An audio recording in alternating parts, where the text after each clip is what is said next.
Hi everyone, good afternoon. Are we having a good day today?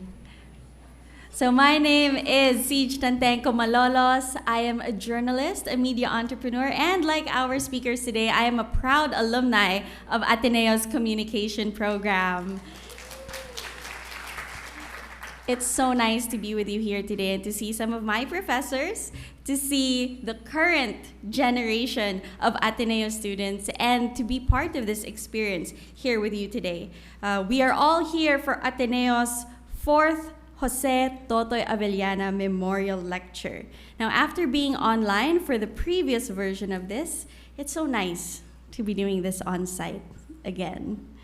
And this post-pandemic new normal that we've been experiencing is also the new normal for our media practitioners in different industries. And so this lecture series has been geared towards you, our students, so that you can gain a deeper understanding of current media issues. And this afternoon, we are really honored to have with us our esteemed alumni, industry professionals who are going to share their expertise and reflections on how the creative industries are changing and evolving in 2024.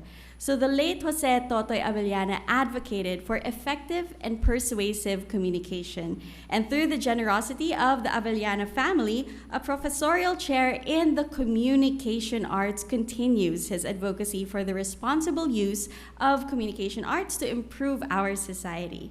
This chair supports the scholarly work of researchers and teachers at Mr. Avellana's alma mater, our dear Ateneo de Manila University. So to formally welcome everyone to today's event, let's give a warm round of applause for the chairperson of the Department of Communication, Mr. Jozon Lorenzana.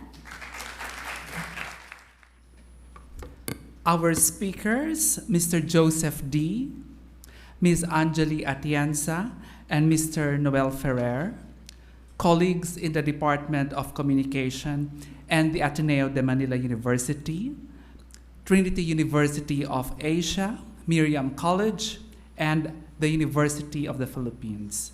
And of course, our students from Ateneo and various universities represented this afternoon. Good day.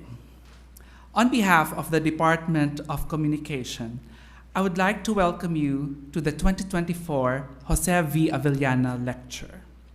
Since 2018, the department has organized this annual memorial lecture to honor the work and advocacies of the late Jose Totoy V. Avellana, Ateneo alumnus, theater actor, and founder of Avellana and Associates, one of the country's leading advertising agencies.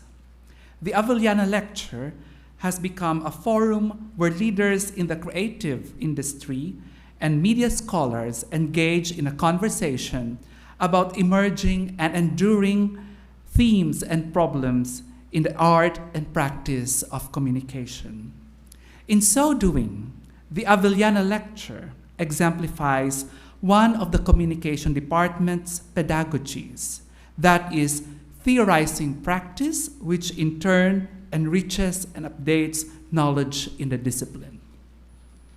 This year's theme, Creativity and Responsible Communication in a Fast-Changing Mediascape, tackles emergent concerns about artificial intelligence in the creative industries and its consequences on creativity and responsible communication, the qualities of our profession. We are fortunate to have Ateneo alumni as speakers and hosts who are recognized leaders in Philippine advertising, television, and entertainment.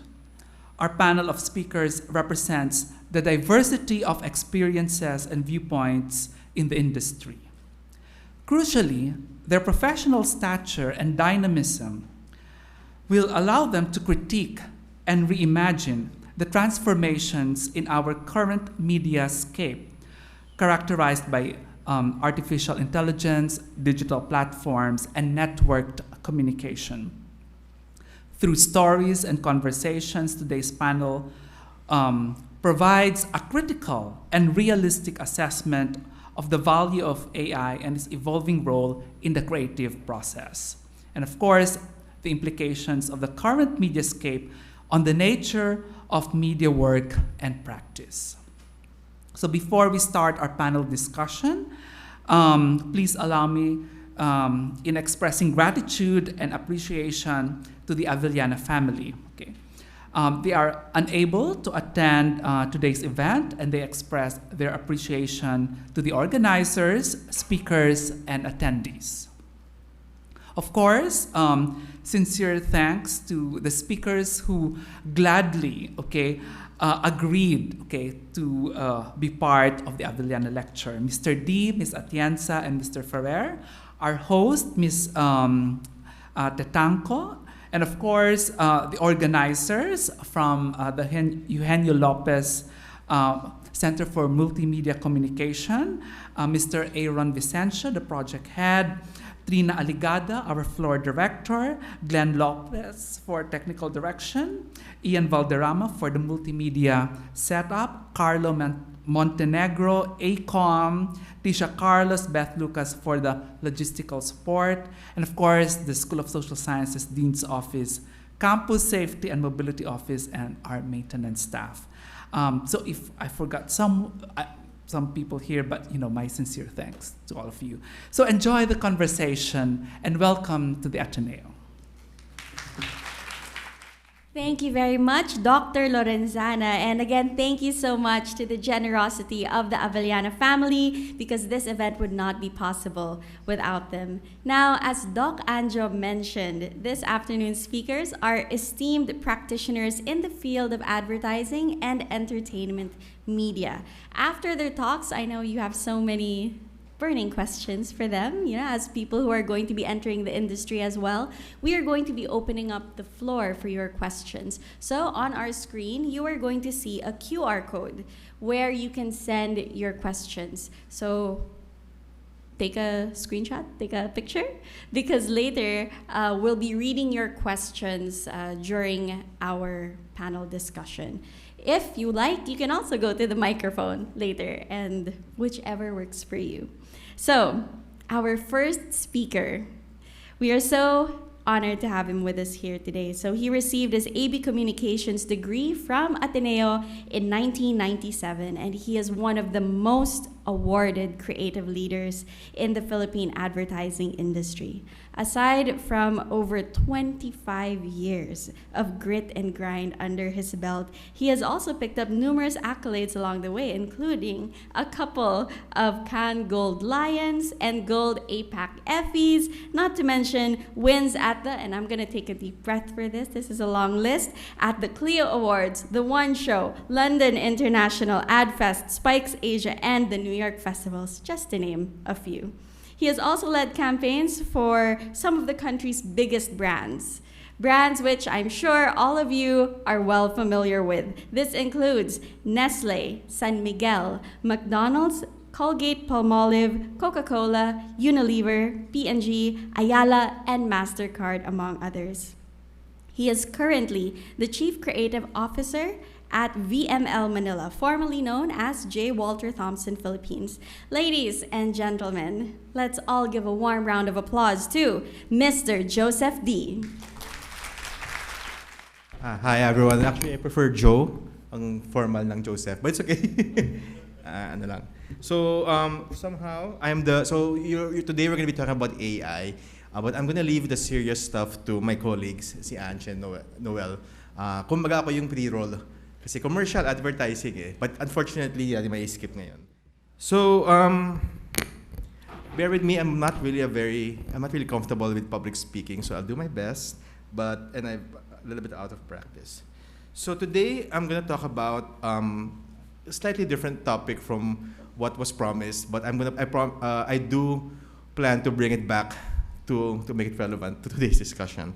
So this is something I actually feel strongly about in terms of the industry. And I think this is also what's going to be a key point in guiding the differentiation between, without any spoilers, between the human element and AI in the future. I'll have more answers in the Q&A though. All right, so I started from Ateneo, actually from graduating. So how it started, it's my grad pick. Kabatch ko si Anjo. At teacher ko si Noel. Just kidding. And then from Ateneo, was mentioned earlier, I went into a career of advertising. I went to Leo Burnett. Then I went from Burnett. I went to J. Walter Thompson. Then I became Chief Creative Officer of McCann in 2015. And recently I went back to J. Walter Thompson, which is now named VML Manila. This is actually how it's going right now. Yeah. So this is how I ended up here. Yeah. Okay. So I want to talk about how I spent a lifetime in advertising, refusing to grow up. And I wanted to do that because this is actually how I spent, 25 years, but I actually feel as immature as I was in 1997. Some of your parents who are hindi naman, yan. I'm sure none of you were born yet at that time, and a lot of your parents haven't even met, maybe. So I wanted to share that by talking about a few keywords about my industry. And by the way, throughout this discussion, I'll be sharing some examples which may be familiar with to some of you guys before, but there's going to be method to the madness. I'll explain why I'm showing them as well. All right. So I'm going to be taking you through a few words of how which allowed me to spend a lifetime refusing to grow up in advertising. The first word is play. Okay. So this is alam niyo yung cliche na you don't want to go to a place where you end up working. You want a place that you get to live out your passion. And actually, I was very lucky to land my dream job fresh out of college. And I thought, and it's because it's an industry that allows me to play, right? In 2021, Ryan Reynolds, the actor, comedian, entrepreneur, and actually an ad man himself, actually spoke at the Cannes Lion Festival. And amidst all the serious discussions, even back then, about AI, about technology, and he just said, guys, it's advertising. It's supposed to be fun. It should be fun. Diba? It's serious business. Diba? We're all going to be bombarded with data, with information, with all of these influx of business models changes and business problems. The targets and business objectives are real. Diba? But that doesn't mean the solutions and the process that gets us to the answer can be fun. And it has been. It's that kind of fun that allows people in my field to take, let's say, a serious subject matter like safety in engineering of vehicles to come up with something like this. Are you guys familiar with this work? Are you guys familiar with the actor in the first place? Parang walang audio tayo, ma. So actually here, the backstory that's been shared sa industry namin was, the brief was pretty straightforward. Engineered to Diba? defy the laws of physics, and a mindset to master the most epic of splits.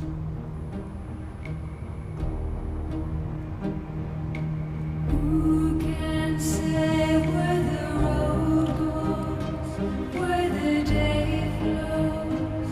Only time. And who can say if your love grows as your heart chose? Only time.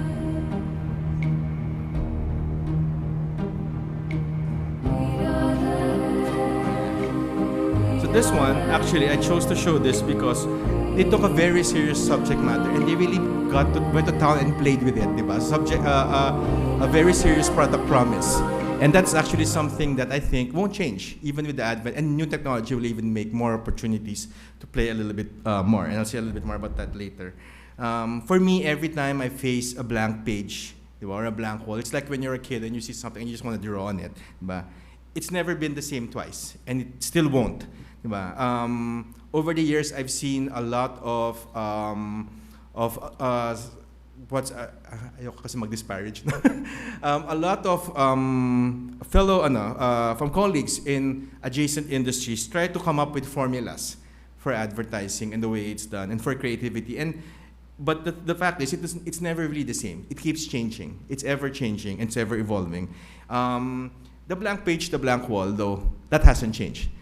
It can be intimidating to come in, whether it's your first day or your 4,000th day, and it says there's a blank page and you have to come up with the best thing you've ever come up with every single time.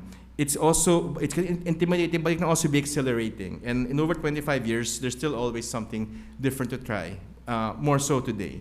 Because I actually see the reason why I find the industry a lot of fun, because it's full of playgrounds, full of games and full of toys. Diba? There's always something new to play with. Every new brand, every new category, every new insight that's introduced to us, every new data, every new piece of data, every new platform, and yes, every new technology. And that includes AI. It's a new opportunity to unlock a new kind of play. Diba? It can get scary. When I started out, meron kaming tinatawag na term called tri-media campaign. Dahil nung time na yon, 3 lang yung media.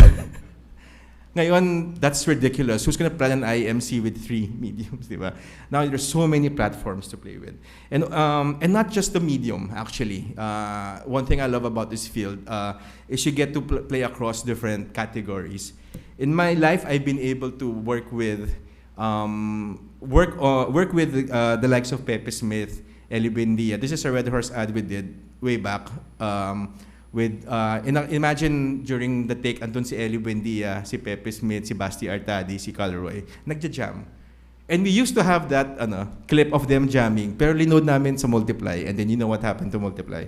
So wala na kaming copy nun. But something as disparate as an ad using robots for a multivitamin for Baroka, an ad for Chucky, which actually allowed us to collaborate with Billy Joel. Then this one is an ad for Ford, which isn't an ad, but actually a game we developed in the mid-2000s. We got to work with, we got to turn Liza Soberano into an action star as well, which we're not the only ones who did that though. So, yeah, and we even got to do zombies for FedEx. So it's really different kind, and none of them are connected. What do they have in common? Nothing, other than they were things you get to play with in the field of advertising. And there's always new play. There's always, like I said, every new platform is a new toy. These are all films and games, but even social media. When it came out, sobrang tuwa kami kasi before, when we had an idea, it would take us like we would have to do shoot the photo, di ba? Dadalhin pa sa printer, tas the follow 3 days it goes to the newspaper for freaking, and then the paper comes out a few days. Ngayon, something happens, you can have an ad at once. This is actually just came out today. We were doing it this morning. So, by the way, paki-like and share. Di ba? Smash that share button. Okay. So, this came out this morning, di ba? So, that's a new opportunity to play as well, di ba? Because now you can play in real time. New technology allows us new ways of coming up with solutions. This is a campaign out of New Zealand by the VML network, which I absolutely love. Okay, let's see this. I'm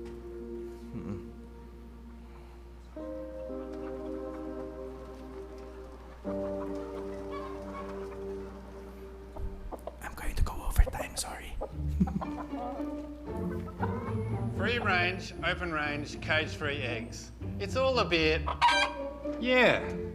confusing. So we're going to make it a whole lot easier. Fit chicks. Tracking our chickens, then printing their steps onto our eggs. We started by designing the world's first step counter for a chicken with GPS and customised software, and we made sure it was user-friendly.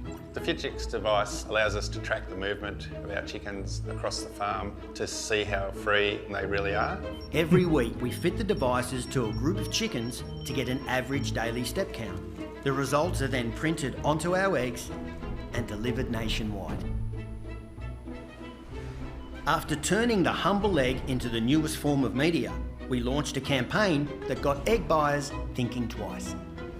We even made our chickens famous and put their workouts on Strava. Our next guest is taking free-range eggs to the next level. You might be used to counting your own steps each day, but These girls are clocking up 3 times that amount. They're fit chicks. Fit chicks of the farm. fit chicks. He's strapping fitness trackers onto his flock. Their fitness tracker for Un dispositivo che monitora. We even started selling out of eggs. Our farms couldn't keep up. Farmers need to be clear and honest about their farming methods so that consumers can make an educated choice. By tracking our chickens and sharing their steps, we brought honesty to a misleading industry, empowering everyday people and farmers to help change the egg industry for good. So next time you go buy some eggs, go for the honest ones. Better get my steps in. Okay. Yun. I So would that love to really be a shows chicken in how your coop. you can play the many different ways. It's not just if you embrace play, you're going to be open up a new way of thinking and approaching problems. The next set of words I want to share is fun over fear. Of course, when you're handling somebody else's budget, there's a lot of fear involved. There's a lot of apprehension. Safe is always a default setting, but safe is comfortable, but that's always an early bedtime for kids, diba? It's boring, diba? Fear keeps you from exploring new experiences. It keeps us snuggled in the blanket of security with everyone else. It's the uncomfortable work, though, that keeps us awake at night and hopefully celebrating success. Now, when you do work, when you challenge the norm and when you try to create brave work, there's going to be justifications for fear. There's no shortage of no's in the industry. We're not ready. It's too risky. The market won't respond to it. So, actually, regarding the market not respond to it, I want to quote the great Leo Burnett himself. He once said that ideas who are too afraid to go over the audience's head usually end up beneath their notice. So it's not safe, it's not how we do things that's crazy. These are the kind of responses that you will get. Now, I'm going to play this ad because hopefully you've all seen it. Are you guys familiar with this campaign? Okay. So, yeah, none of you were born when this ad was first released. But can you guess the number of reasons this ad was told no when it was being pre-screened? Just from this shot alone, madami kang makikitang reasons to decline it. Okay. Syempre, I just realized wala pala tayong open forum, so I'll answer the question na lang. No? Actually, there were a lot of no's. Baliktad yung logo. Masungit si Karen. Are we really ready to show an elderly gentleman being with mental health issues being disrespected by his granddaughter in 2001? Okay. Tapos, yung food shot pa niya, hindi siya yung the usual glamorous food shot na ano, di ba? Remember the Burger McDo, hinati lang niya. Hindi siya yung tarang, hindi siya yung ganyan, di ba? Parang, yan. So, that was what they did in 2001. It broke so many rules back then. It's hard to imagine. It seems so logical now, but it received so many no's, but it just took one brave soul. One of the clients, he said, no, I like it as it is. Buti na lang siya yung pinaka-boss. So, and then it came out. So the team who did this, full disclosure, wala akong kinalaman dito, although I was in that agency, so I know the story. So my friends told me yun yung the client approved it. Because the client was brave. And yun nga, there are so many reasons to say no, and it's against practice. And you'll see when you guys go out into, just in case you choose my field, you'll encounter that kind of no all the time as well. Diba? These are other classic ads that received a lot of problems. This is the famous Cadbury Gorilla ad. Again, I won't play because may time limit. So itong Gorilla ad, it was actually rejected by the client, and what they did to get it approved was during the focus group discussion. This is how you conquer fear by cheating. So what they did was they snuck the material into the focus group discussion. So habang nanonood yung audience, suddenly they started, actually the client said, you will not air that ad as long as I am the client. Yun yung unang reaction niya. Pero nung nag-FGD na sila, somebody played the ad for the group. Tawanan, and then everybody, I love it, wow, ang ganda. Then the client, but what ad is that? Then pinakita. And then nag-relent siya. Ganun na. And then it became the most famous ad for Cadbury in the past 20 years. For KitKat benches, this is something my agency did. I don't know if you probably remember in 2014-15, nagkalat yung mga benches. And there were unique benches catered to different kinds of break. Like there was a seesaw break, there's a guitar break. The reason I put that there, kasi imagine kung sinabi sa'yo ng kliyente, we only have a budget for a re-edit of a TVC from the Middle East. So wala actually silang budget to do any event. And then we said, and they want to spend on digital. We actually told them, no, first of all, digital is experiential. Diba? So, and then the other thing is, if you really want to own breaks, you need to do something like this. And we introduced it to them. We challenged what they felt was the right way to go. Diba?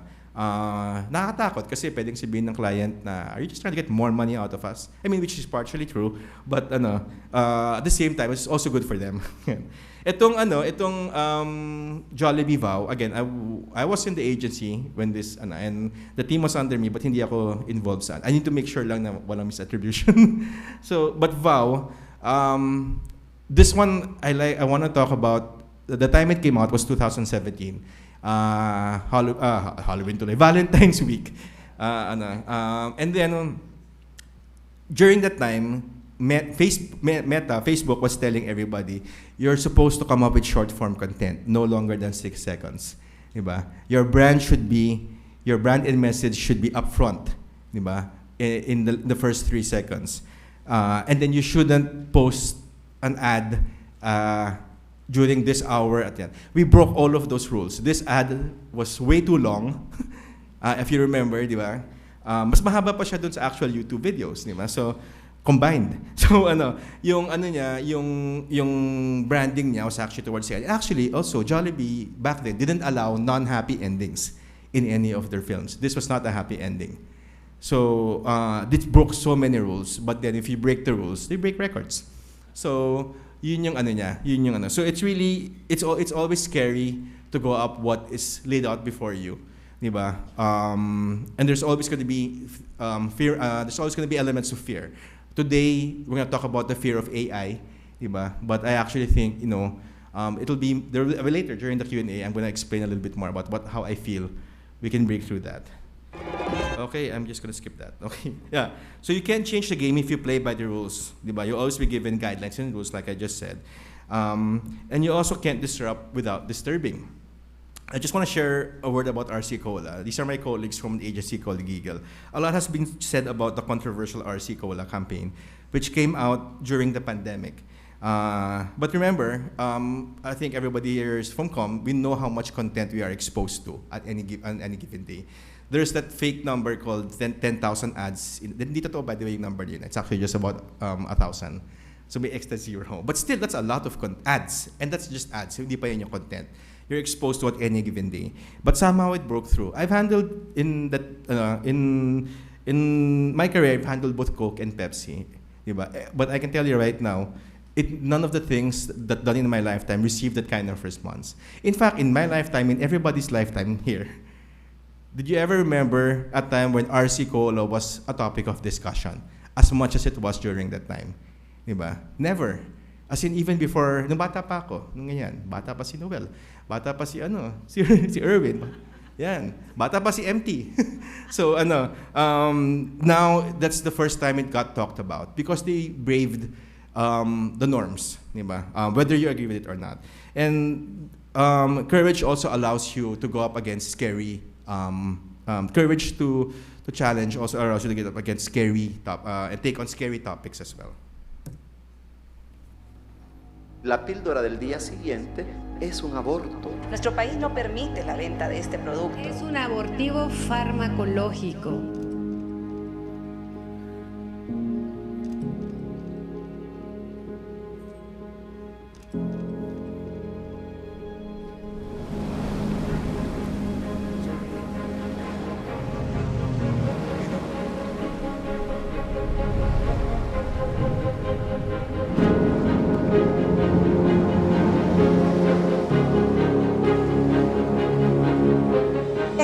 De sus derechos, las mujeres hondureñas han fundado una isla. La isla del día después. Ahora irán a un espacio seguro en medio de alta mar.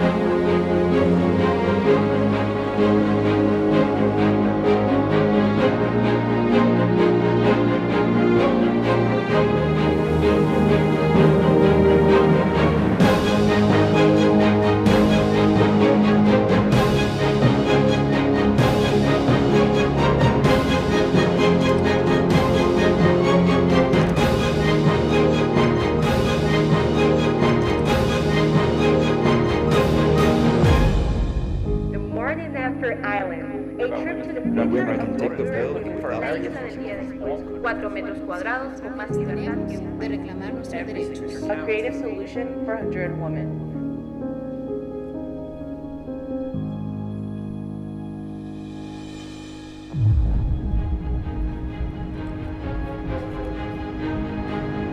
Mujeres hondureñas, no les voy a fallar. Voy a defender sus derechos. Cuenten conmigo. So it takes bravery to take on what they were able to challenge as well. There. And finally, on bravery, would you rather follow best practices or create them? This is something I like to tell my team as well. When we are asked to work on brands and campaigns, we are given these sets of parameters, these sets of things to follow. But I always say, ito nga gusto nyo bang sundan yan? O gusto nyo gumawa kayo ng create something that everybody else will follow? Everything that is considered the best practice now began as a crazy notion at one point or the other. Someone had to break open the box to open that path. This is an old campaign from 2006, which is by Dove, Campaign for Real Beauty. Prior to this campaign, every beauty product focused on talagang beauty was defined by the very traditional, yung model look. I don't know if that's, I don't know what's the correct term now, but pretty much the very generic airbrushed appearance of a person. And then they actually challenged it back then. And now, the entire industry has become open-minded because of it. And they opened it up, again, because they challenged. Before this next campaign, billboards were pretty much just big print ads. But then someone did this in Japan for Adidas when their campaign was called Impossible is Nothing. This is in that famous intersection in Tokyo. So what they had was, they had real football players na nakarapel dun sa actual billboard playing football and then communicating that impossible is nothing. So, and since then, we've seen a lot of other very creative ways to play with the medium. That's actually what they call the best practice now. Again, back then, somebody was, are you freaking crazy? Mag-alala ka ng tao, lawsuits, di ba? Insurance, daming reasons to say no. But one brave soul paved the way and now everybody's following. So sana tayo, mag-pave rin tayo ng, okay. I'm over time. So next is Curiouser and Curiouser. I encourage everyone to question everything more than once. Don't just accept reality, don't just take it for what it is. Question it, interrogate it. There will be new challenges coming at us. Don't just take it from what it is. The first step of change is actually rejecting the status quo. And that includes status quo in marketing.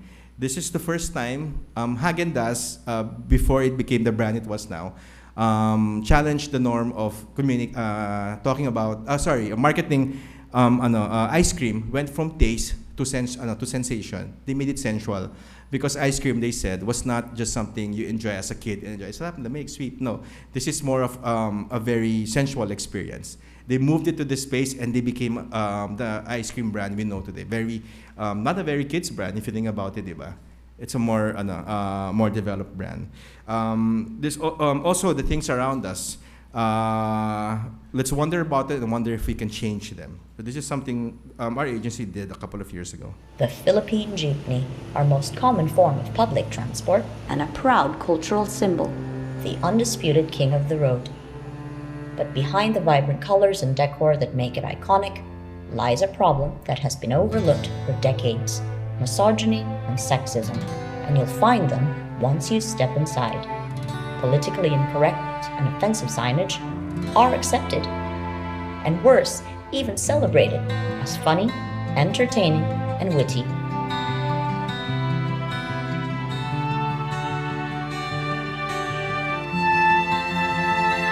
And this cannot be the norm. Misogyny must not have a place in modern society, and particularly not in a beloved cultural symbol. It's time to right the ride.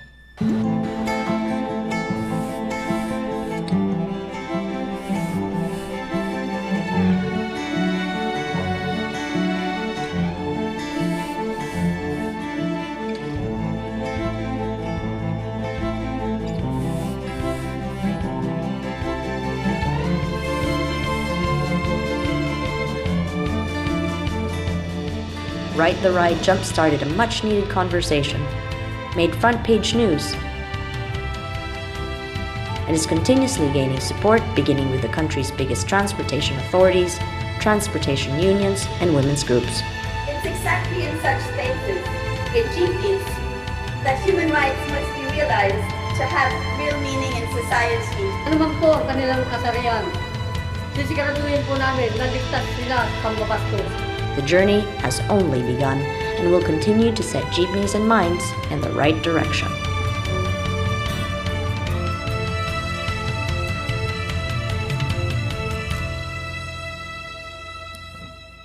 Yeah. So talagang always keep a lookout for what's out there and and try to challenge. And as far as not challenging as well goes, don't let logic stop you from finding magic. Correct is safe, correct is boring, but oftentimes it's the things that make the most sense which keeps us from unlocking our sense of wonder, our sense of humor, and our sense of discovery. So a lot of times you'll see, going back to the first ad I shared with you guys, featuring Jean-Claude Van Damme, that's not a very logical approach to a brief that says, can you please tell us how to demonstrate the state-of-the-art engineering of the Mercedes-Benz trucks? Then, we're gonna have a guy, di ba, from the 80s, laos na actor, na known for doing a split, and we're gonna play 90s music, Enya, na hindi pa sikat, di pa ganun ka, di ba, big hit. And use it to communicate your and it became one of the most viral campaigns, diba, in history. So if you had taken the logical approach, probably wouldn't have gotten to something like that. So don't let logic stop you. Go beyond it. Go beyond correct, diba? And, this one I won't play anymore, but this is a quick ad about how they use an ostrich. I urge you to look for it to communicate Samsung's values, an ostrich. So yun na lang, just look for Samsung ostrich, and then I promise you it's gonna be very rewarding. But not now naman, guys. Wag naman habang nagkasalta ako. May nakita ko nag-check na. All right, and then next is never stop exploring and reinventing. This is a personal thing that I learned from my mentors. There's a quote from Paul Arden, formerly Versace. It's not how good you are, it's how good you want to be. Ironically, the day you lose your desire to grow and to learn, it's the day you grow old fast.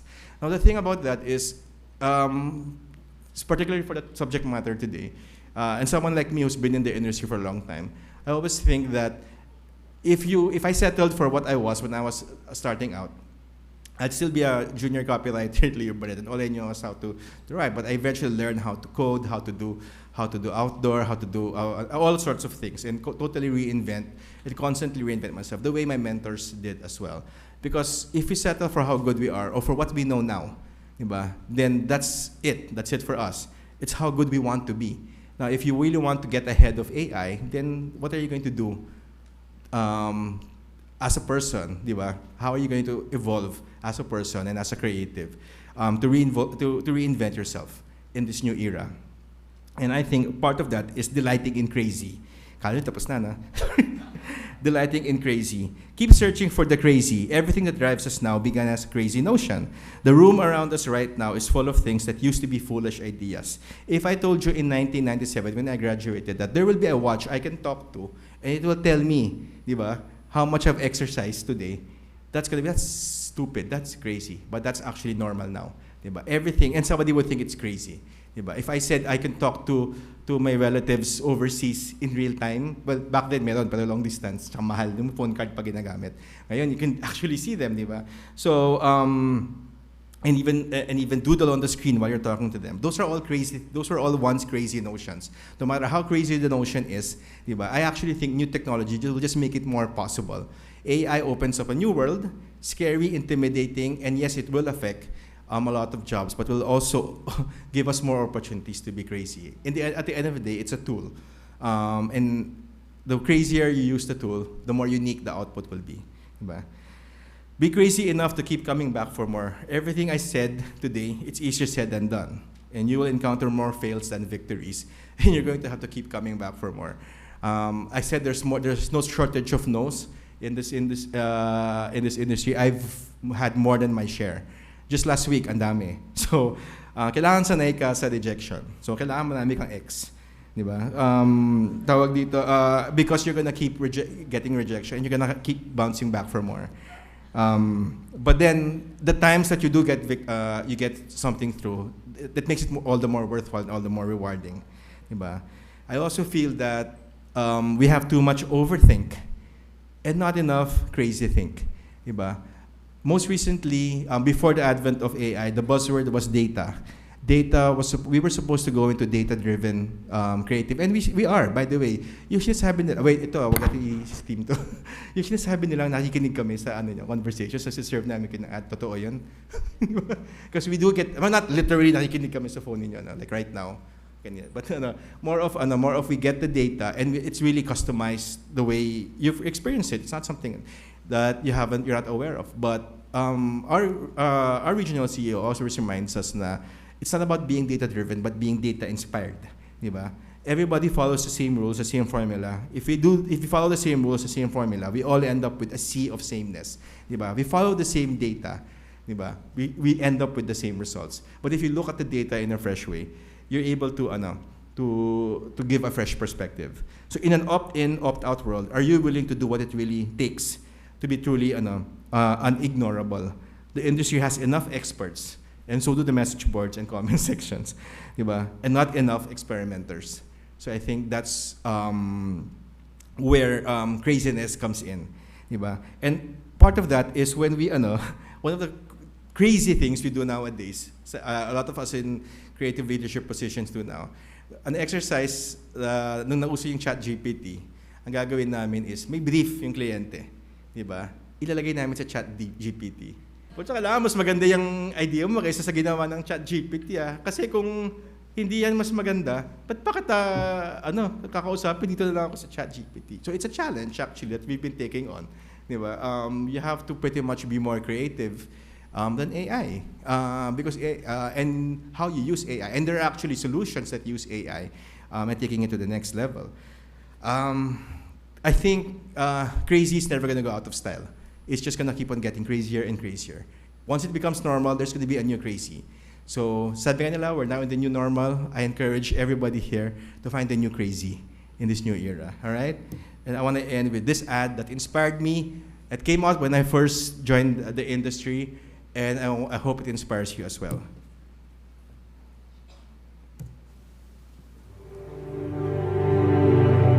Here's to the crazy ones, the misfits, the rebels, the troublemakers, the round pegs in the square holes, the ones who see things differently.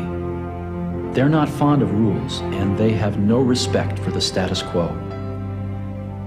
You can quote them, disagree with them, glorify or vilify them. About the only thing you can't do is ignore them, because they change things. They push the human race forward. While some may see them as the crazy ones, we see genius. Because the people who are crazy enough to think they can change the world are the ones who do. So thank you, everyone. Thank you so much, Joe. Okay, so if there's anything that we can take away from that, and I hope you've written this down in your notes, because I have taken so many notes from your presentation. There's so much, right? But don't let logic stop you from finding magic. So thank you very much for that wonderful presentation. And if you have any questions, we have our QR code here up front. You can send in your questions and we'll answer them later. Now, our second speaker is also an AB Communication alumna of Ateneo de Manila. She is a journalist and a television showrunner with over 20 years of experience in production. She served as the head of Legacy GMA Public Affairs programs Eyewitness, Reporter's Notebook, Born to be Wild, Investigador, and the Atom Aralio specials. She is a prize-winning producer of programs recognized by the New York Festivals, the World Television Awards, the U.S. International Film and Video Festival, the Asian Academy Creative Awards, the Association for International Broadcasting in London, and URTI in Monte Carlo. She is also a series creator and screenwriter behind the primetime series Love You Stranger and the children's fantasy series Circus. Wow, so many achievements. This is an exercise in breath control. Her recent work includes writing and producing the Metro Manila Film Festival and Manila International Film Festival Best Picture, Firefly, which also received awards for Best Screenplay. So to talk about how Philippine television continues to evolve and entertain audiences, please welcome to the stage Senior Assistant Vice President for GMA Public Affairs and the creative producer for GMA Pictures, one of my favorite bosses, Angeli Atienza. Hi, everyone. It's so nice to be here. Joe's presentation is hard to follow with all those funny ads. So, yung pinagkakwento namin ni Noel, hindi 3D yung presentation natin. Okay lang ba yun? But anyway, happy to be here and happy to see so many familiar faces. Thank you again. Thank you for having me here to the Ateneo ComDep, and nice to see everyone. My presentation is titled Into the Mediaverse because, well, for one, my son who's in the high school, this is his favorite movie. And number two, I feel like as a media practitioner these days, that media is like it's like a multiverse. You know, there's so many doors that are just waiting to be opened, and you don't know what version of yourself as a creator you're going to be today. And it sort of reflects also my own experience in 20-something years of media work. Ayan. So this was me with my friends when we graduated from Ateneo in 2003. So that's 21 years ago. So it's a blurry, grainy photo, but you can see we're all smiling. We're so relieved to just be graduating, and we made it. That photo is probably older than some of you in the audience. So the photo is an adult. It's 21. It can drive, it can drink, but not at the same time. So yeah, those are my dear friends and happy memories from Ateneo. After I graduated from Ateneo, I spent a year in advertising, but then I turned to my passion, what I really love to do. This was my first foray into media. I worked for GMA7 as a producer for news magazine and documentary programs. So that's me with the eyewitness team. I think we were going caving. I think this one was in Batanes. Coverage post Yolanda and the Japanese, the Japan tsunami.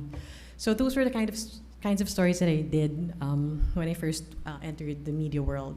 And because I was so interested in current events and I wanted to be a part of solutions, I wanted to be part of discussions and to serve in that way. And so after that, I also produced live debates and specials, did election coverage for the network.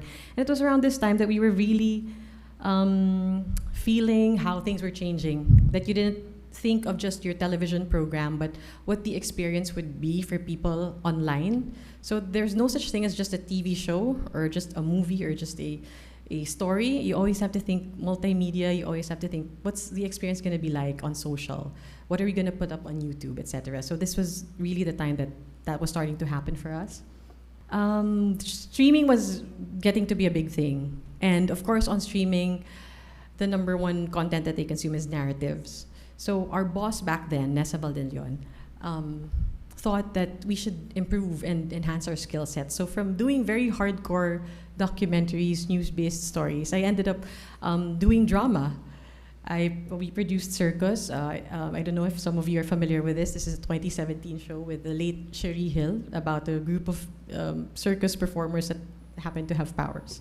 And so we used a lot of green screen because it was a fantasy show. And so I learned something new. I learned new skills from doing this program. But it didn't stop there. I also went into primetime drama. So parami na ng parami at paiba na ng paiba yung ginagawa namin from what we were doing, from what I thought I would be doing when I graduated. And I started out as a journalist and then I was producing narratives. This was for Love You Stranger, and as you can see, it was shot during the pandemic. Because during the pandemic, everyone was at home. And so we really had a lot of time on our hands. So we had to think of concepts. And this was one of the concepts that came out of the pandemic, at least for me and my team. And so we shot that back then. And now we ended up making movies. I wrote the script for Firefly before the pandemic. But we were supposed to shoot it right before the lockdowns. As in, yung team namin nasa Bicol na sila by March, and then everything was shut down, and they had to return, and we had to halt filming, and we never, really thought that that would still push through. But 2023, we continued, and then we shot the movie that would eventually, there's the shoot in Bicol, that was our last day. It would eventually become Firefly. And so this is the multiverse of things that I've experienced, that I've had the privilege to produce for GMA. And I'm sharing this not just because, I want to show you that I don't have great selfies, but it's the way that media works. It's all about evolution and adaptation, and learning something new every day, and something that you never thought you would do. Although I'm always a lover of movies, I love films. My thesis in Ateneo was actually a film thesis, but I never thought of it as a career. But now that the opportunity presented itself, I had to be ready. And so that's the story of sort of what we're doing for public affairs, because people always ask us, why do you do narrative? Why do you do drama? You're more of a documentary team, right? But the viewers' tastes are changing, and they want to see good stories in the narrative format. And we felt like we had good stories to tell, and so, why not go into that space? And at that time, Joe was talking about tri-media. It's such an old term, but when I was in college, that was a thing. That was like, our comm theory was like, ooh, tri-media, the powers of these very, at that time, prominent, platforms. And so we saw the shift from tri-media to new media. And when you say new media, you have to be diverse. You can't just stick to one type of content. You can't just keep doing the same thing.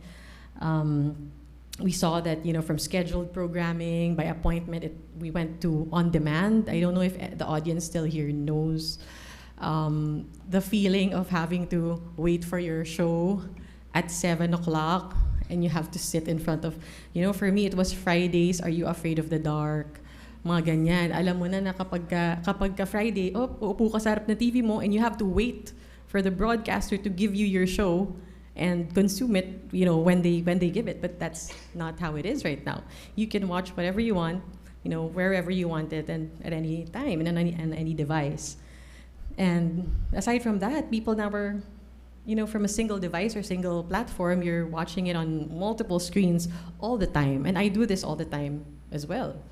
Minsan 4 screens pa nga eh. It used to be second screen experience, and then third and fourth screen. So that's now very, very, very normal. And from very homogeneous content, now we're looking at intersecting content. What I mean by this is, dati, pag nagpo-produce kami ng television show, alam na namin na para yun doon sa time slot na yun.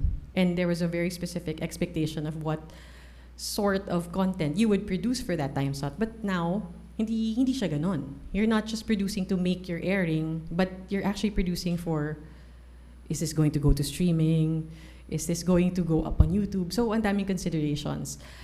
Something like a Barbie, for example. I'm sure they didn't produce Barbie just thinking this is going to go to the cinemas, but may Spotify element yan, may Billie Eilish, may, all these things. So, that's how you have to think and you have to act nowadays. There's always been a battle for eyeballs, even when there was just TV, but now it's like having multiple TVs in just one TV. Diba? Because you open up your TV and everything is there, Netflix, Disney, etc. And because also of that dynamism, of just the sheer amount of content and the number of platforms available, there's a battle for budget. So that's the state of the industry right now, I would say. Because, budgets are shrinking, but a lot more people are producing content. So, next slide, please. So what we're seeing is an abundance of platforms with content generated at astounding speeds. So something like 500 hours of video is uploaded to YouTube every minute. So that's a lot. That's a lot faster than, for example, a broadcast company or a film company. And that's just YouTube. So again, we have shrinking budgets for advertising. Inflation is real. After the pandemic, the industry was hopeful that, money would start pouring in again, but that hasn't been the case. And there are, of course, the rising costs of production. But the good thing is that markets are open because the borders don't really exist right now in the traditional sense. Your content can be viewed in Peru, and you can be viewing also. That's why we love Korean dramas. We keep going back to them. And the audiences that have been exposed to all these different kinds of content are always on the lookout for good stories or content that would resonate with them or would fill a need. The good news also for the industry is that the Asian content is on the rise. So Hollywood, for example, is now more open and more consuming of Asian content. So that hopefully bodes well for the Philippines, because we really believe that the Philippines has a lot of talent, and it's really time that we get to be known all over the world, like the Koreans did. So. And then while all of this is happening, new tools have arrived that could be the new disruptors. So before it was YouTube, it disrupted like the linear TV model, then social media disrupted everything, and then streaming provided a new way to watch TV, and now, of course, there's AI. Next slide, let's see. I'm gonna talk a little bit about creativity and generative AI. So, just to be clear, wala pa talagang AI sa atin na, in terms of visualizing and doing all these graphic work. That is available to other producers, for example, globally. But it's, we're starting to have access to these things. I just want to give an example of how we did, for example, the graphics of Firefly. I'm not sure if anyone here saw the movie. Thank you. But it had a lot of these animations because it was talking about a storybook experience, basically. And so everything had to be modeled. The Firefly with the light. And next slide, please. And all the characters that appear in the book basically have to be modeled. They had to be drawn by an artist. We worked with a very talented artist, si Aldi Aguirre, to create these creatures and then to transmit them on screen as lifelike images. In the next slide.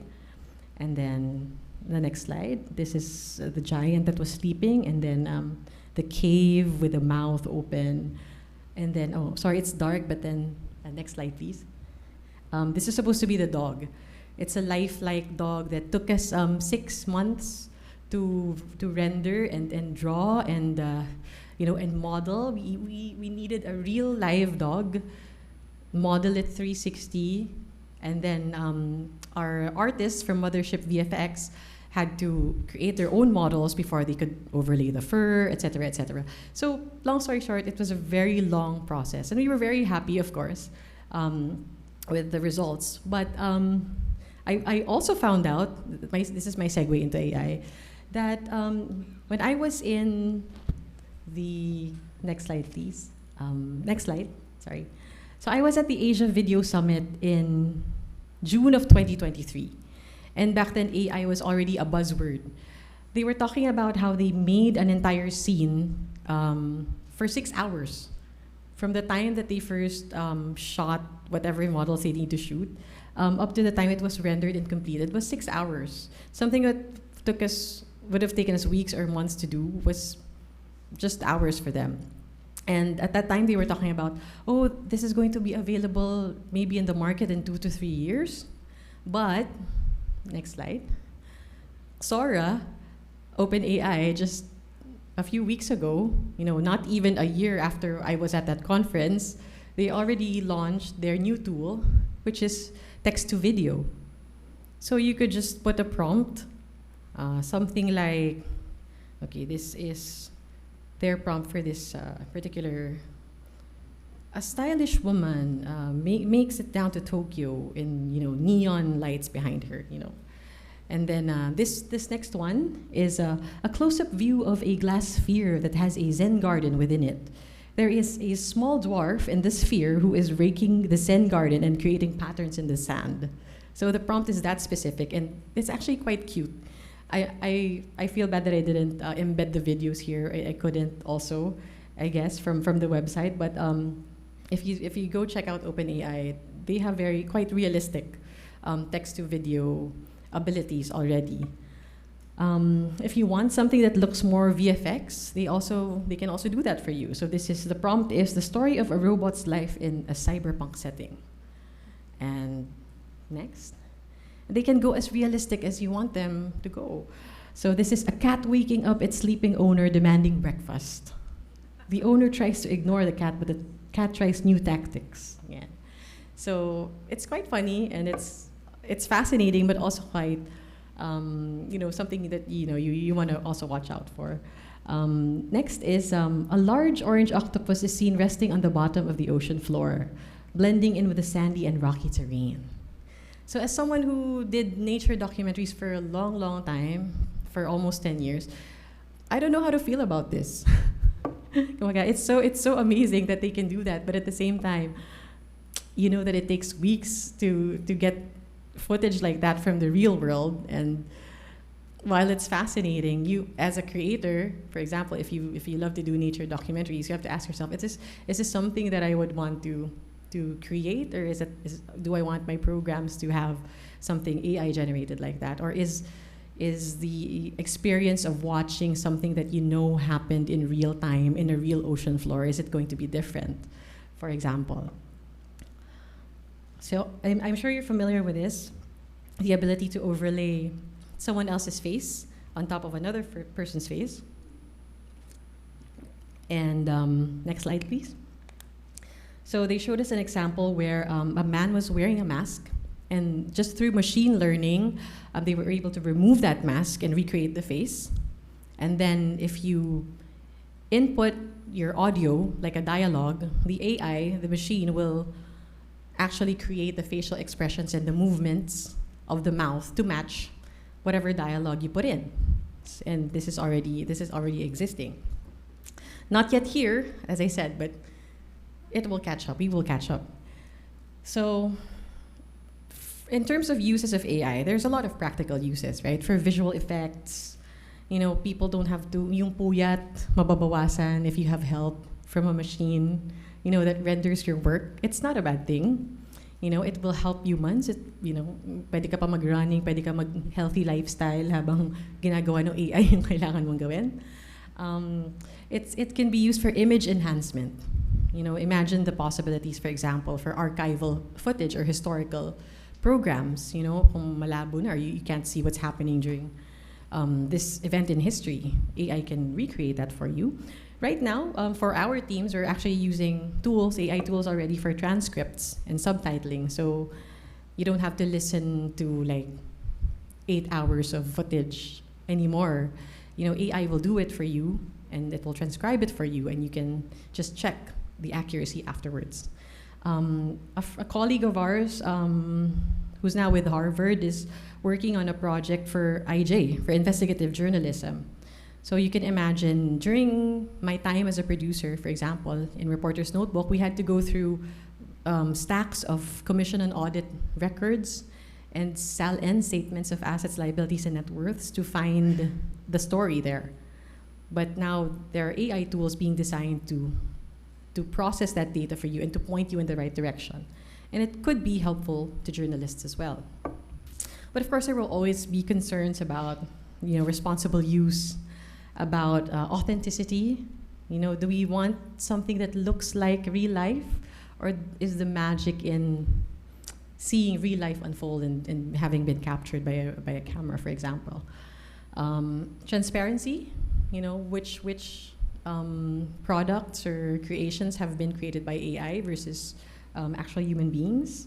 Truth and how it can be used for disinformation. Protecting IPs, intellectual property, and protecting the people who are involved in the arts as well.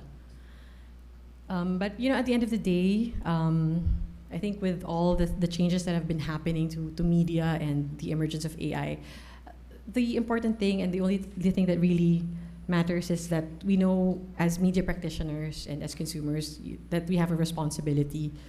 For us, it's the responsibility to our audience and to the people whose stories we tell, and to guide you in the right direction. Is this ethical? Is this harmful? Is this beneficial? And the important thing, I suppose, is that you keep on asking the questions and you keep on engaging the conversations. I'm not particularly dismissive of AI. I think it can be very useful in a lot of the things that we do, but at the same time, I guess the word is to be vigilant and to remain on top of it. Human beings should, of course, remain on top of the technologies that we create. I was going to say that one of my late bosses, Clyde Mercado, who passed away last year, always used to tell us in Reporter's Notebook, you're given 8 minutes of a segment, you're given 8 minutes of airtime, so you have to make sure that you're responsible for everything that's in there. That it's accurate, it's truthful, that it serves, the greater interest. So I think it's the same, just always carrying that thought and asking yourself those questions with whatever it is that you're doing. Yeah. So I'm going back to this picture because, yesterday I was tinkering with this photo because I put it through an AI machine. Okay. And because I wanted to see how we would look like if we were fresh again. Young and full of hope is what our philosophy teachers used to tell us in our classes here. But then my son saw me doing that. And he's like, Mom, why would you take away the grains? And I was like, oh, so I could show our fresh selves, and so I could show to the audience how AI can possibly be used, etc., etc. He's like, why would you do that? He's like, the grains tell a story. He's like, the grains are part of your memory, and it tells you about the time this was. So that kind of stopped me, and I said, I'm not going to show the AI version of this picture, because he's right. And I do have the AI version of this picture in this device, but because he's right. There is a certain humanity to this photo that, no matter how grainy it is, you could see us very happy, all our smiles are there. It sort of permeates through all of the grain because it's real. And although AI will be useful to us, a lot of things will remain the same and will remain integral and essential. And it's, I think, the human connections and the truth and the human experiences, no matter how technology changes, the things that move us will remain the same. And so they have to be our guideposts as we navigate a fast-changing media world.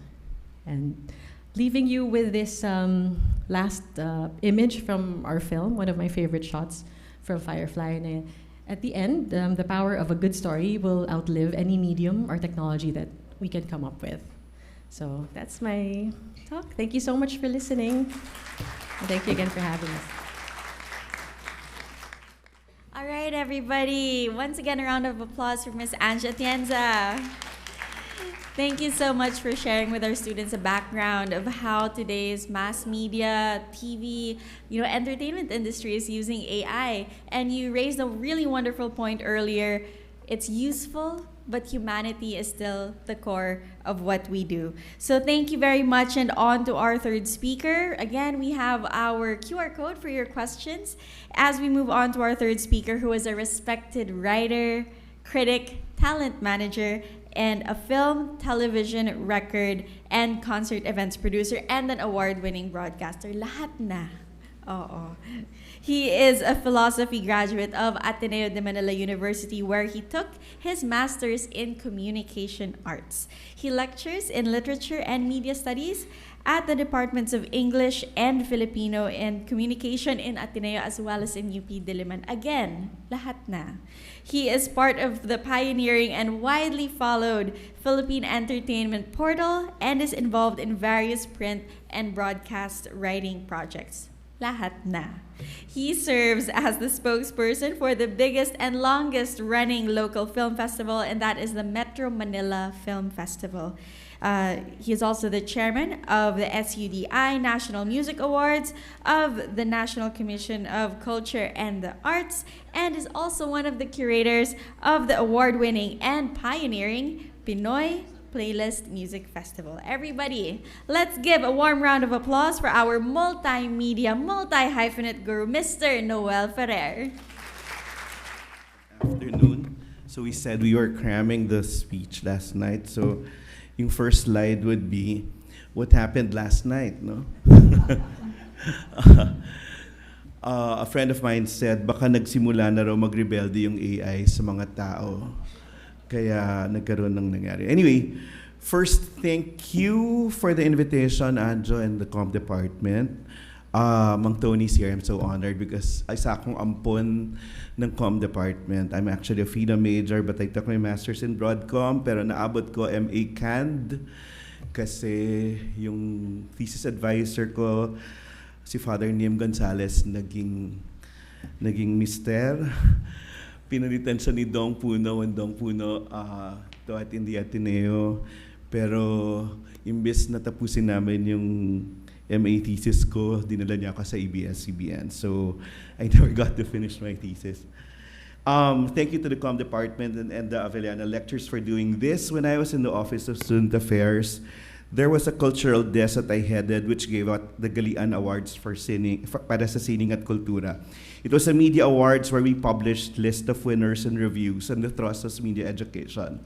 When I asked Anja, the audience for today's forum, it was like that before, no? But we never had award ceremonies that you have today kasi most of the award ceremonies now turn out to be fans days.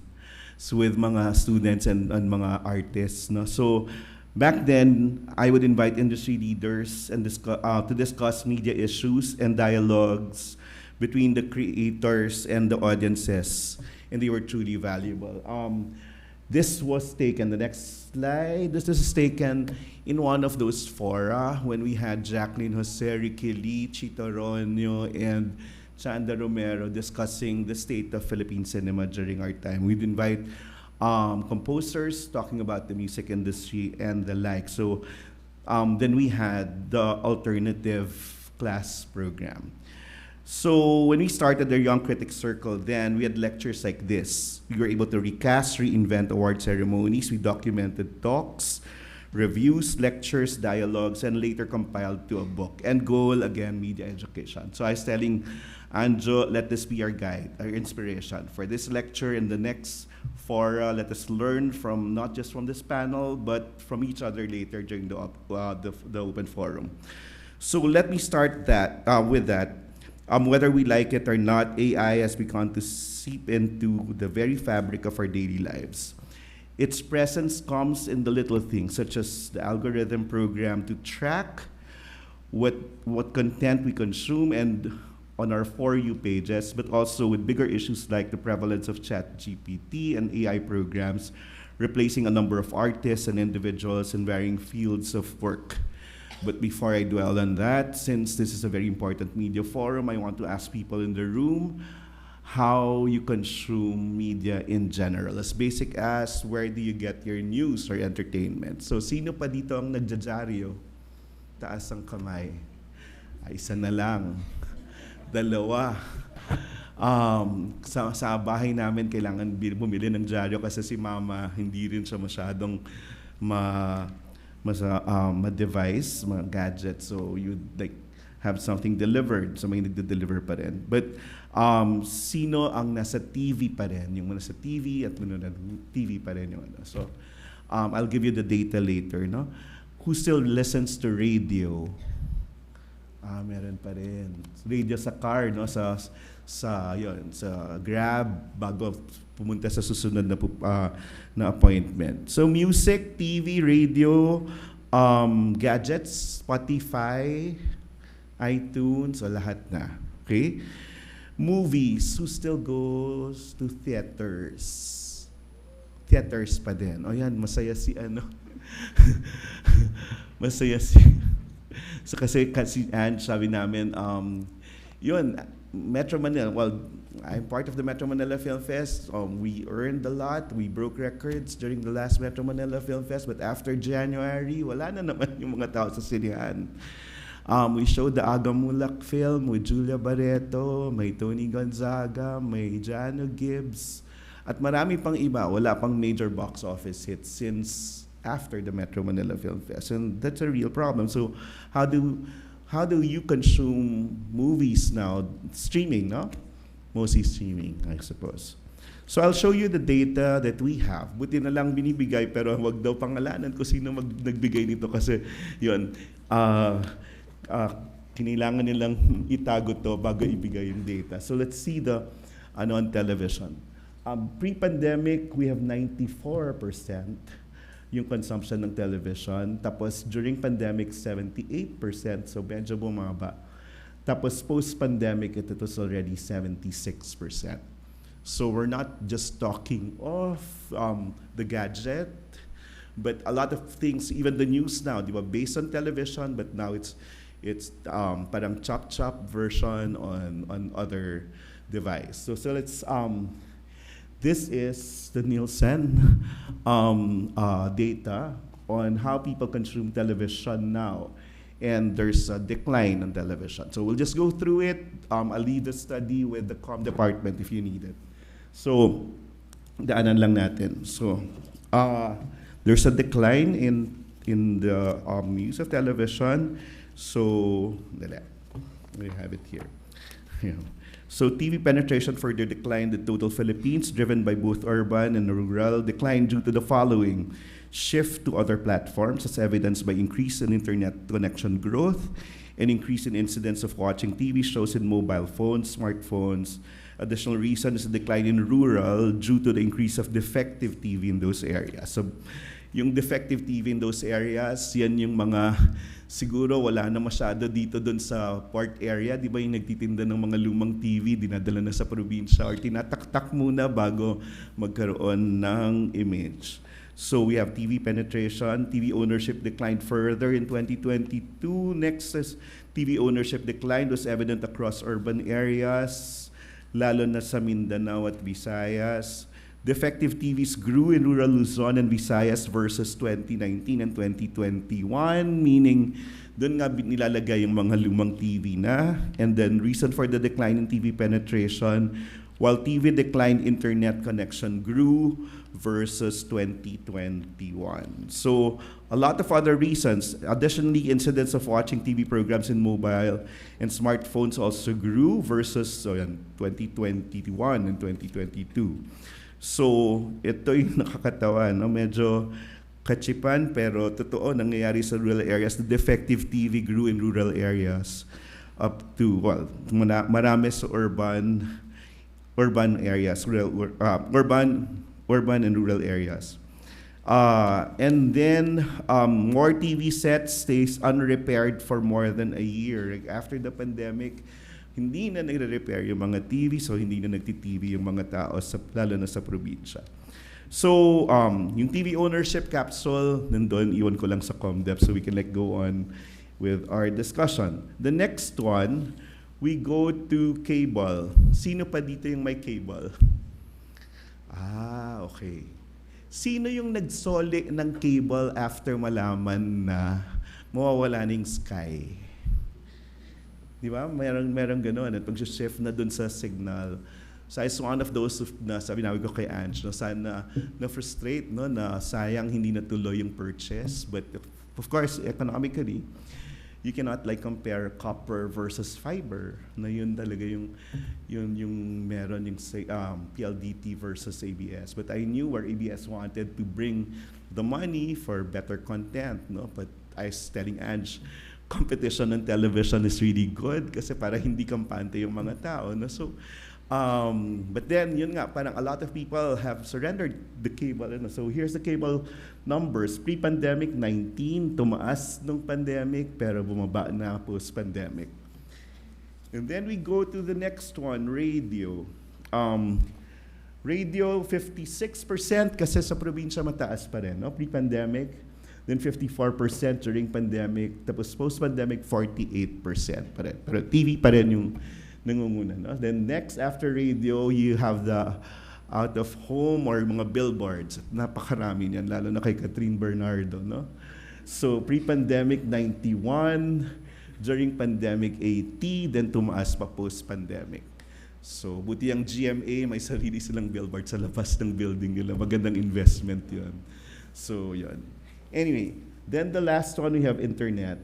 Internet pre-pandemic 75%, and then during pandemic, ayan na, 92%. We're all there.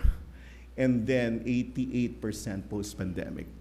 Well, the president, the president of GMA Films, yun na siguro. Annette gave me the permission to like share where they are at in the internet use. Yaman din lang at sila yung market leader. Ito yung binigay na Philippines relative to the world in terms of internet use. So we are social. Philippines has relatively low internet adoption rate, however, has one of the highest time spent on internet. Internet penetration in 2023, 73.1, grew slightly from 2018, nagaling sa 68. So Philippines has relatively low internet adoption but higher than the global average. However, has one of the highest time spent on internet, so yun ulit. And then time spent per day, meanwhile dropped to 20 minutes as compared to 2018. Okay, and then time spent online grew rapidly, soaring 41 minutes between 2013 to 2017, although it picked up again throughout the pandemic, but this proved to be short-lived. So people aged 25 and over, the Google search bar is their starting point when they go online. Finding information is number one reason consumers in our data say they use the internet, but it's also one of the fastest falling reasons why they use it too. Finding information doesn't quite mean the same thing it used to. So, the global index, etc., etc. And then, let's jump to saan nga ba ginagamit ang pag-internet ng mga tao. It's finding information, keeping up to date with news, staying in touch with friends and family, watching videos, TV shows, movies, etc., etc. So younger population also has lower affinity in following news and current events in the internet. Percentage of Filipinos interested in news is higher than the world average. Filipinos in general have low overall trust in news, even lower than the global average. Meanwhile, compared to the world average, Filipinos use digital media, including social media, more than television to access and consume news content. Lastly, the Philippines has a high percentage of users who use mobile devices to access the internet. So, Philippine online video consumption, most popular video content worldwide in fourth quarter of 2022 by week usage. So any kind of video, music video, comedy, memes, tutorial or how-to video, video live stream, educational video, product review videos, sports clips, gaming videos, influencer videos, etc. So, naging puntahan na yan ng mga tao. And Philippines has a higher percentage of users who watch how-to, tutorial, and educational videos. Salamat sa Arete, nandyan na rin sila. Philippines has the high percentage of users who watch vlogs. Pero ang tanong natin, ano ba yung content ng mga vlogs? Is more loud eh. Yay. So, looking at the GMA data now, page views hit a ceiling for period. Page views grew from 2018. Actually, tumaas. Siyempre, sila na yung major network. Then, after that, the trend continued throughout the first 7 months, pero nag-decline din siya after the pandemic. Okay? So social traffic continued to decline this 2023, especially since removal of Facebook instant articles in April. Direct traffic appears to slide as well. So a lot of the other data, I'll leave with the comm department. I authorize someone to leave it there. Merong nanonood ng full episodes, meron yung tingi-tingi. Even the news now, hindi ba sa TV Patrol and you watch them, or even 24, naka-edit na rin siya when you watch them sa news. Pero may full program when you go live, right, Ange? Tama, no? So, depende sa oras. Dating ang Ange was saying, when you want to watch Ryan Musikan, palibhasa lalaki, tanda na namin. Or Bubble Gang even. Yon, appointed viewing yan. Pupunta kami sa bahay para panoorin yan. Pero ngayon, pwede mo na siya mapanood anytime. And so, I'll leave the data there. So last October, in the Pinoy Playlist Music Festival, which I curated with my Sir Ryan Cayabyab, Moy Ortiz, and Maribel Garcia, of the BGC Arts Foundation. We had a similar forum on AI in the Philippine music scene. I'll start with that before I spill over to other forms of media and arts. Tinkering with AI. In talking about their individual experiences with AI, Thairo Alfaro began the discussion by talking about how he uses such programming to generate vocals when producing his own music. In times when I need to submit something, I just sing the song myself, then I use AI voice to transform it into another voice and find the appropriate singer afterwards. However, he mentioned that he's too afraid to touch anything, like what Ghostwriter 977 did, using copyright-free voices in his work. Yet with more simple voices that he uses, Tyron notes an eerie observation that shows how fast technology progresses in a short amount of time. Nowadays, AI voices get to capture the nuances, the slight breaths that make it catch up with the real ones, he cautions. So a music and art professor, Marlon Barnuevo, though, shared that in his line of work, he hasn't gotten used to much AI except for isolating the vocals of an artist on a song. He mentions the convenience of using this to separate the vocals from the track's instrumentals, given how much it has changed his process of listening to an artist demo. Now, instead of asking for 2 sets of demos, I can effectively separate the voice, he said, from the music with AI. Plus, it's free for me to use. It's also clear and surprisingly makes vocal harmonies that sound good to the ear. Though it's helpful for him, he adds, it doesn't necessarily mean he uses it all the time. I'm surrounded by a lot of purists who share split views on the use of AI. So I guess that's what I tend to follow, the non-AI approach and get used to analog mixing. I'm fine without using AI, really. On the other hand, composer and arranger Gino Cruz, the dad of Maxine, who's also a co-major, shared sentiments with Tyro, mentioning his use of AI for vocal works to reach the higher notes that he couldn't reach when singing. I usually use it for demos I send to singers, so it can be used as a good guide for the singers so that they can put on their own interpretation to it. Aside from that, Cruz dabbled with the use of AI with the mixing process, using it to learn EQ curves of whatever track is played back to him, so he gets to adjust his work real time to get more consistent sound. If I use normal EQ without AI, it takes absolutely forever to get a more consistent sound. So I guess I really like AI in learning the curve and knowing where it needs to be adjusted in real time. The pitfalls, though, of the AI in the creative process. But as useful as AI can be at times, there's still aspects in which it's severely lacking in terms of quality. I would never ask AI to write lyrics to a song because it won't be me, said Gino Cruz. I won't ask it to make a melody or anything creative, not because it's not my work, but because the quality is not at par with a real person with real experience that could create. However, Tyro mentions that unfortunate truth lies in the reception of the audience, and this is true. A lot of the listeners don't care who made it as long as they're enjoying the music. Barnuevo adds to this, only a few care about the interest in music and it getting obsolete because everything is disposable now. He continues, hits don't have longevity, but because there's always something next. Yes, sadly, people seldom care about what's next. In the end, it seems like consumers don't care at all. Yes, the listeners don't care, but my only enemy would be myself, said Gino Cruz, because it isn't me making it, it won't be enough. Nevertheless, the 3 musicians agreed that AI can still be useful as long as AI isn't used in the creative process and with production process instead. Ganun na yata sa TV, no?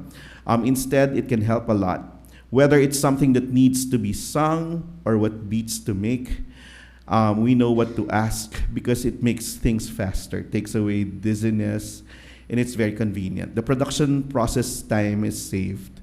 There are shortcuts to achieving quality work, but there's still no shortcuts to delivering excellent forms of art. Shortcut or not, though, there's still the collective sense of wariness that AI's presence still leaves in the members of the music industry. Cruz tells us that the sad reality nowadays, drummers, bass players, and orchestras have lost jobs in the studios because AI is sometimes just as good as they are nowadays. The deep learning abilities of such forms of intelligence push the limits of human capabilities at times, making it both harder for us to catch up with them and the difficulty to identify if it was AI who created it or not. No one can debunk or contest if I claim I made a song, they said. Even if I use AI in making it, said Tyro. Though sometimes it may lack the heart and soul of music created by real artists, he further re-emphasizes his point saying, the right people, the composers and arrangers, aren't using AI yet. Once you have someone who knows how to really make music, use it, then AI can learn and will elevate the process from there. So, does the problem rely on the person who used AI to do this? It's an ethics dilemma, they said. To see if kayang gawin, they can do it, and more, it's your conscience and the character that suffers because the consumer will never really know if you did that or not. So the important thing is, where now is, again, truth and accountability, which we espouse now when we do media work.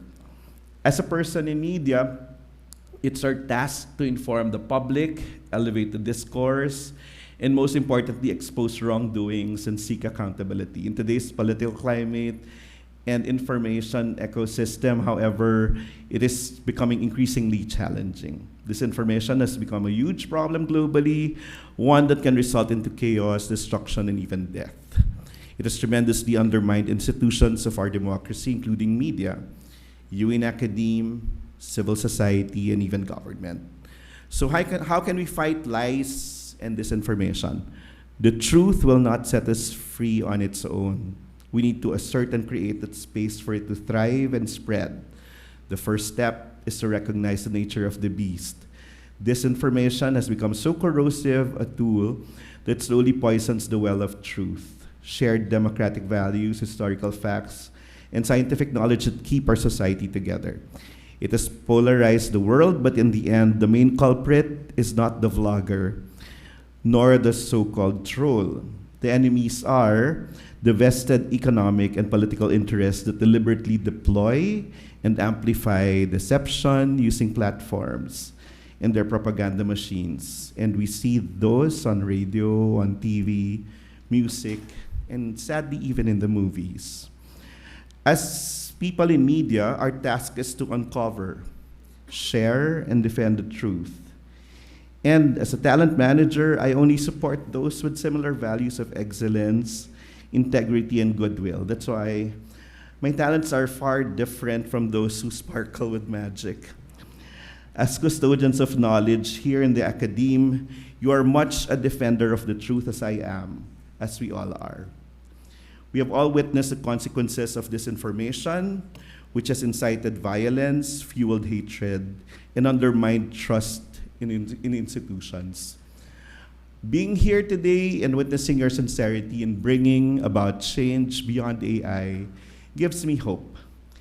And so I am pleased to know that we are allies. Your mission goes beyond studying systems, even AI, analyzing the data, or doing creative production work and curating art. It involves equipping society with skills to navigate the sea of disinformation and amplify urgent messages and principles that need to be told on radio, TV, film, music, advertising, and online. We belong to a divided society.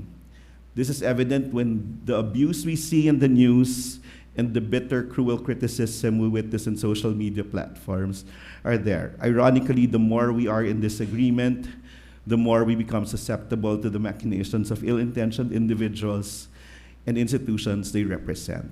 And so today, beyond fighting in disinformation and challenging AI, I would like to ask you to leverage the tools of the digital age to foster harmony.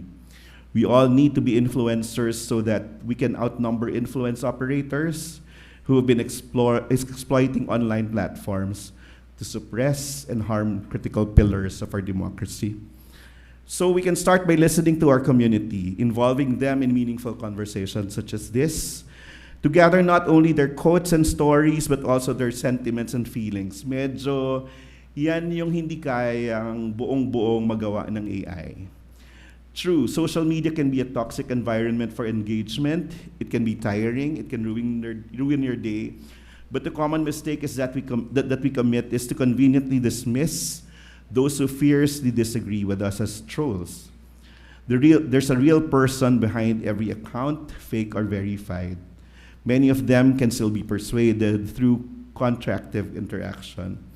In school, around dining tables, in our neighborhood, and in online chats, we can speak with spark engagement based on the simple old values of honesty, respect, and compassion. It allows us to engage responsibly and in good faith. We also find hope in efforts to create and reach out to communities online and offline, urban, suburbs, provincial, that they are still willing to participate in civil conversations and civil actions. Let's expand these and nurture champions, advocates, truth and storytellers, fact checkers, very important, and responsible content creators who can report, expose, or engage, and malign actors better than AI in this digital age. We cannot overemphasize the power of collaboration, especially at the grassroots level. So it's really going back to the ground. So the three questions, sabi nga ni Joe, ano yung three questions na pinost sa atin? What are the implications of AI integration in the creative process? The creative process is now joined by a machine that thinks without being aware of what it thinks or its implications. Most of all, whereas humans risk losing an old belief, their property, even their allegiances when they engage in the creative process, AI does not risk anything. It joins the creative process. So what does that mean when a big factor in the creatives, AI, has no stake in the output? Humans learn and crystallize the worth of an endeavor when they risk things. AI learns by just having more and more data to learn from. What is the worth of something that puts out info without the risk of losing itself or parts of itself, or even caring that it loses parts of itself if ever it does? For music, the question is, sa philosophy na, tinatanong yung mga tunay na tanong para lumabas yung mga sagot or magkakaroon pa rin ng madagdag na tanong. For music, AI will enable production of more and more music, but would mean less and less musicians. Do we want a world or a trajectory of futures with music without musicians? For the first time in history, as Tristan Harris said, the boss, humans, is dumber than the machine. Since AI practically can contain everything, what would that do to our deep-seated sense of curiosity about the world? Will we rest knowing that there's an entity that knows everything? Do we trust ourselves based on history that we can make the best decisions based on the best and most number of information available, which AI can provide? Would our natural stupidities and their serious consequences like war improve with artificial intelligence? In writing, for example, the weaving of other worlds, other lives in the writer's head, is fundamentally a creative process that becomes a worded tapestry that scales our souls. AI churns out worlds based on mathematical or computational formula that approximates sense-making. It is still up to us, up to you, to weave that in the soul-shaping enterprise of the humanities. Everything considered, I think at this point, AI integration in the creative process is inevitable. We cannot roll back advancements in AI in the same way that we have to adopt social media, internet, broadcasting, etc., when these technologies were unleashed upon the public. I expect a lot of debate, ugliness, missteps, especially affecting those in the creative profession as we grapple with this new technology. Nevertheless, I hope we're able to set guidelines so that creatives are protected, recognized, and compensated in their work that AI trained on. To answer this further, I asked two of our friends in media na medyo yun, konti na lang kasi sa media yung pinaniniwalaan natin. And these are two people na well, I asked for real advice, and you'll hear them in a podcast together soon. So one of them is Robbie Alampayo, answered the first question. He's with TV5. We have to be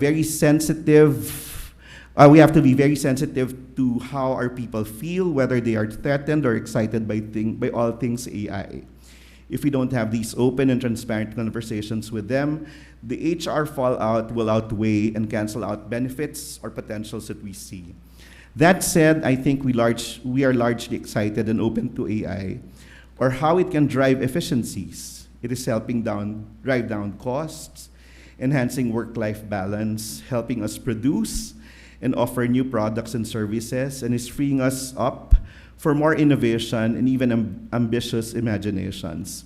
It is impacting on certain jobs. Some manual work is already obsolete, but it's also helping us preserve other jobs and even opening up potentials for expanding other teams. Question number 2, how are media workers and students affected by AI?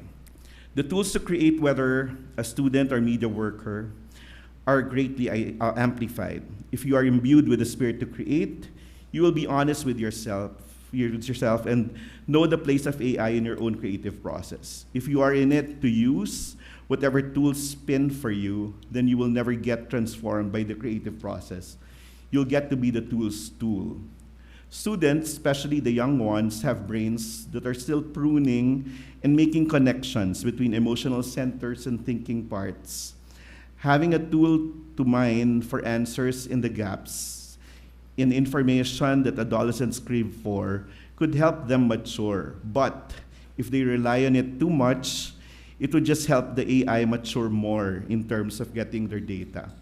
Well, the other person, I turned to also, whom Ange is working with in GMA, si Ato Maralya said, at the end of the day, AI is just another tool at our disposal, albeit extremely powerful and still little understood. It is neither fundamentally good nor bad, and individuals using AI must have a firm grasp of the ethics surrounding this new technology. I expect that media landscape to change rapidly in the next few years. In particular, I'm concerned that AI may supercharge disinformation, since it will be even harder to separate fact and fiction. But along with the challenges, opportunities will surely arise, which may help us address existing problems today. So I don't think there's a reason to despair, at least not yet. For consumers and audiences, the impact is on the need for more media and information literacy, and that's what we're doing now. There's a need to educate people and remind them the importance of knowing what is real and fake and how to tell the difference. But so far on the consumption, they can tell the difference. As long as information and news are reliable, they really don't mind if it has AI components. The reliability is most important still. The third question in the forum, what ethical considerations emerge in our creative practice given the existence of AI? AI can give you so much data from everyone else related to what you want. Who now owns the part where AI helped you with? Should authorship now have shared percentages of what belongs to AI and therefore the world's data and you? Robbie said, there's got to be transparency and accountability about using the technology and any content produced as a result, and then inclusivity and crafting and constantly revisiting and refining policies. Atom said protection, recognition, and compensation of creative workers comes to mind when talking about the ethical considerations of using AI. In addition, transparency is essential when using AI in our work. For media and the information landscape in general, verification will be more important than ever. And AI continues to evolve and become more powerful, deeper ethical dilemmas will also emerge for sure. So we all recognize how media and information landscape has changed, especially with AI in our midst, and will continue to change depending on how we consume it. And with it lies our influence. When we help raise awareness, we also build momentum for important causes. So as a person in media, I greatly appreciate your unwavering commitment to maintaining the integrity of information. I understand your desire to contribute to more stability and patterns and systems, perhaps. Thus, this forum on AI. With your help, we can successfully navigate through these challenging AI times, enabling the truth and humanity to prevail, enabling an attitude of cooperation, and elevating the discourse. So we're ready to take your questions. So thank you for your dedication, and I hope our institutions will always remain supportive of knowledge and truth. Thank you very much.